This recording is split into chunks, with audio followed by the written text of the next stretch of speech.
সিঙ্গাপুরে পৌঁছেছে ইনকিলাব মঞ্চের মুখপাত্র ওসমান হাদিকে বহনকারী এয়ার অ্যাম্বুলেন্স।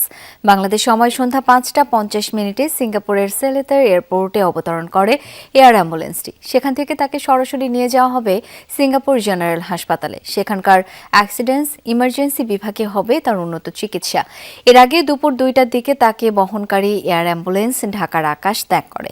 শাহজালাল বিমানবন্দরে হাদিকে বিদায় দেওয়ার পর প্রধান উপদেষ্টার বিশেষ সহকারী জানান, সিঙ্গাপুরে ওসমান হাদির চিকিৎসা কার্যক্রম তদারকি করবে বাংলাদেশ হাইকমিশন।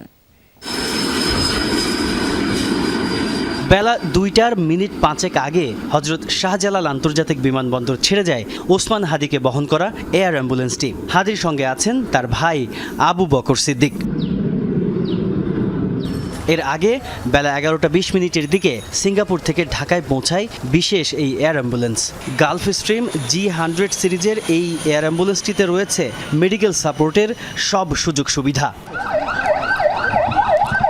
দুপুর ১:১টায় ওসমান হাদিকে বের করা হয় এভারকেয়ার হাসপাতাল থেকে। তাকে বহন করা অ্যাম্বুলেন্স দ্রুত পৌঁছে যায় শাহজালাল বিমানবন্দরে। পুরো যাত্রাপথে ছিল কড়া পুলিশের নিরাপত্তা।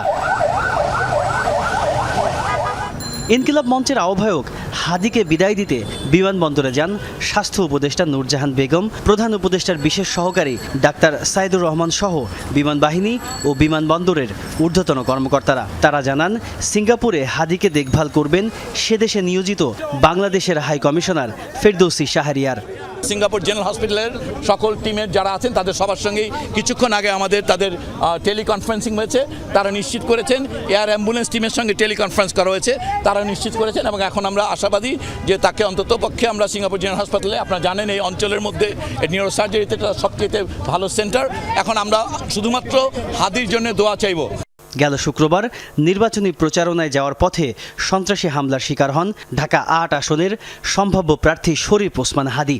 খুব কাছ থেকে তাকে গুলি করা হলে সেই গুলি মস্তিষ্ককে এফোড় করে দেয়। সেদিন থেকে জীবন মৃত্যুর সন্ধিক্ষণে ইনকিলাব মঞ্চের এই আহ্বায়ক। ঢাকা মেডিকেল থেকে তাকে এভারকেয়ার হাসপাতালে স্থানান্তর করা হলেও পরে উন্নত চিকিৎসার জন্য বিদেশে পাঠানোর ব্যবস্থা করে অন্তর্বর্তী সরকার। তাজনুর ইসলাম, যমুনা নিউজ, ঢাকা।